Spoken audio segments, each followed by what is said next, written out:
अ, नमस्ते, मेरा नाम विशाखा है और आप जानते हो कि मैं एक एस्ट्रोलॉजर, न्यूमरोलॉजिस्ट, टैरो रीडर हूँ। तो आज का हमारा ये जो टॉपिक है वो ग्रह गुरु, जिसको हम इंग्लिश में जुपिटर कहते हैं, जो मार्गीय हुए हैं, जो डायरेक्ट हुए हैं, उसके बारे में हम चर्चा करने वाले हैं। तो ये काफ़ी लास्ट 4 मंथ्स, पिछले 4 महीने से गुरु जो ग्रह है वो वक्री थे। तो इसके वजह से बहुत लोगों को डिसीजन लेने में प्रॉब्लम हुई। बहुत लोगों के पैसे अटके थे। कुछ लोगों को जैसे हर एक चीज़ 2 बार करनी पड़ती थी और बहुत सारी दिक्कतों का सामना हुआ। जैसे आप सभी जानते हो कि गुरु जो ये ग्रह है, ये एक बहुत ही बोलते हैं ना, ज्ञान देते हैं हर एक, और एक एक जीव कारक ग्रह है। और जब भी गुरु वक्री होते हैं, अभी वक्री का अर्थ क्या होता है? वक्री मतलब जब गुरु अपनी दृष्टि पीछे देखते हैं तो उसे हम वक्री कहते हैं। तो जब भी गुरु वक्री होते हैं तो हमारे जो भी काम है उस वो थोड़े थम जाते हैं। बहुत सारी चीज़ों में हम डिसीजन नहीं ले पाते। हमें कुछ करना है और हो कुछ और जाता है। नौकरी में प्रमोशंस वगैरह रुक जाते हैं। तो जैसे हम हमारे हेल्थ जो है उसमें भी बहुत सारी परेशानियां आती है।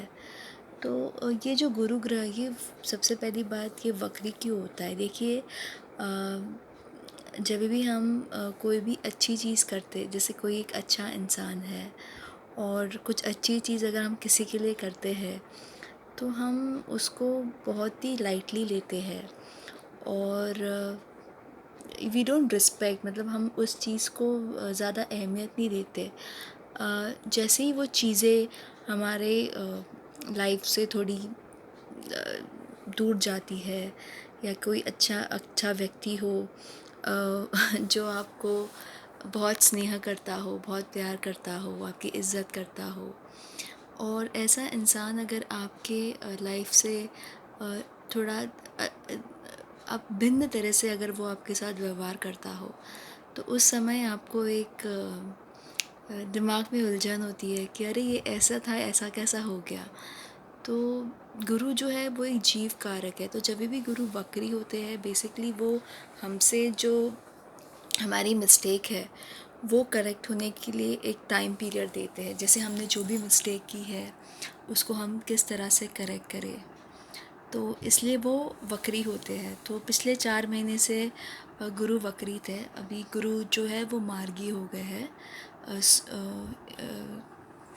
तो जब गुरु मार्गी होते हैं तो जो भी आपके उलझे हुए काम है, या जो भी चीज़ में आप डिसीजन नहीं ले पा रहे थे, या आपको किसी प्रॉपर्टी में इन्वेस्ट करना था बट वो हो नहीं पा रहा था, जगह चेंज करनी थी, तो ये सारी चीज़ें अभी आपकी हो जाएगी।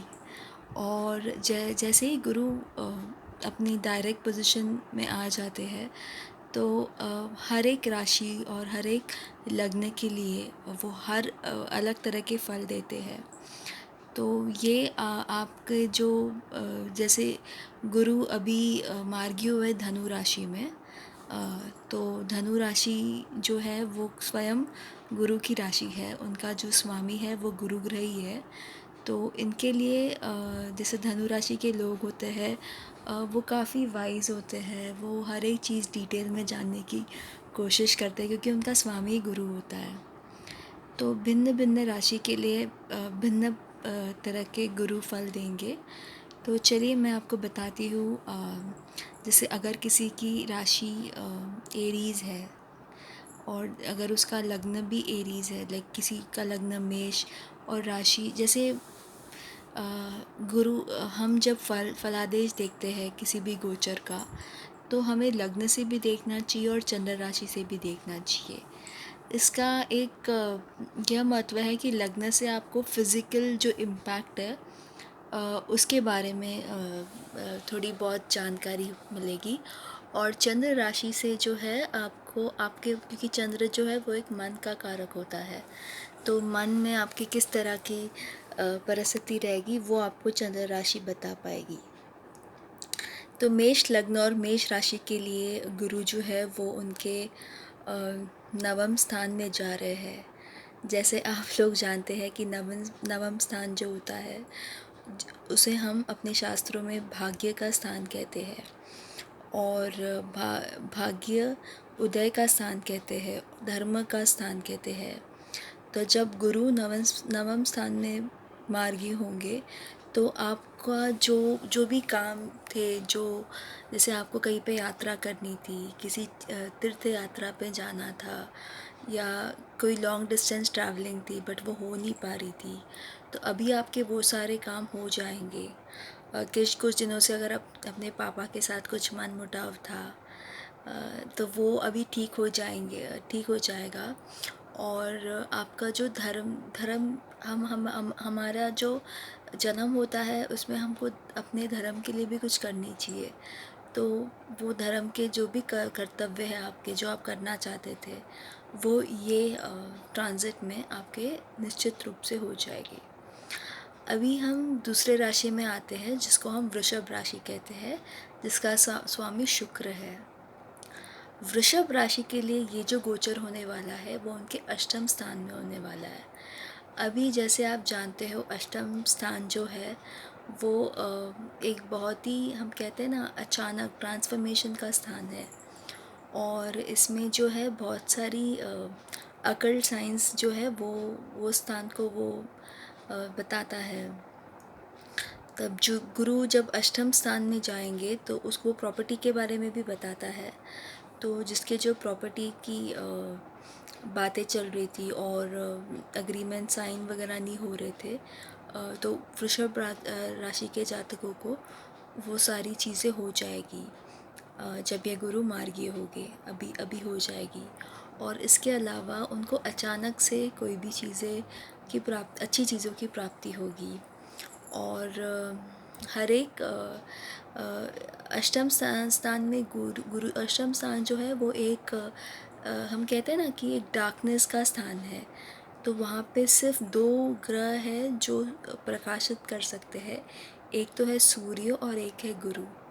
तो आपका जो भी डार्कनेस चल रहा था इस 4 महीनों में, जो भी क्षेत्र में, वो इस टाइम उसमें थोड़ी लाइटनेस आएगी। और आपके जो भी चीज़ें आपकी रुक रही थी वो अभी निश्चित रूप से चलनी पड़ेगी। आपको थोड़ा सेहत का ध्यान रखना है वृषभ राशि के जातकों को। अभी हम मिथुन राशि पे आते हैं। मिथुन राशि में जो ये गुरु का गोचर होने वाला है वो उनके सप्तम स्थान में होने वाला है। जैसे आप सब जानते हो कि मिथुन राशि के जो स्वामी है वो बुध है। अभी जब गुरु सप्तम स्थान का आता है तो सप्तम स्थान के अपने पार्टनर के बारे में, आप अपना व्यवहार दूसरे लोगों से कैसे करते हो, आपकी डेली रूटीन के बारे में भी सप्तम स्थान बताता है। और इट्स अबाउट अदर पीपल। तब जब गुरु जैसा ग्रह सप्तम स्थान में जाता है तो आपका और लाइफ पार्टनर का जो कहते थे ना कि बहुत दिनों से जो भी मतभेद हो रहा था उसमें थोड़ी शांति आएगी। आपका कोई नया बिज़नेस का प्रपोज़ल आपके पास आएगा। जो रुके हुए काम थे ऑफिस में, जैसे आपका कोई प्रमोशन एक्सपेक्टेड था वो हो जाएगा। आप किसी डिपार्टमेंट में चेंज करना चाहते थे वो भी हो जाएगा। अभी हम चलते हैं कर्क राशि की ओर। कर्क राशि के लिए जैसे आप जानते हो कर्क राशि का जो स्वामी है वो है चंद्रमा। तो कर्क राशि जो है एक बहुत ही भावुक राशि है। तो इनके लिए ये जो गुरु का गोचर होगा वो उनके 6th हाउस में होगा। अभी हम जैसे कहते हैं 6th हाउस जो है वो एवरीडे रूटीन, जैसे आप नौकरी पेशा में रोज़ जाते हो। फिर 6th हाउस एनिमीज़ का हाउस भी बताता है, वो एक मैलेफिक हाउस है। तो इतने दिन से जब गुरु मार्गी था तो आपके कार्य क्षेत्र में कुछ बाधा जो आई होगी आपको,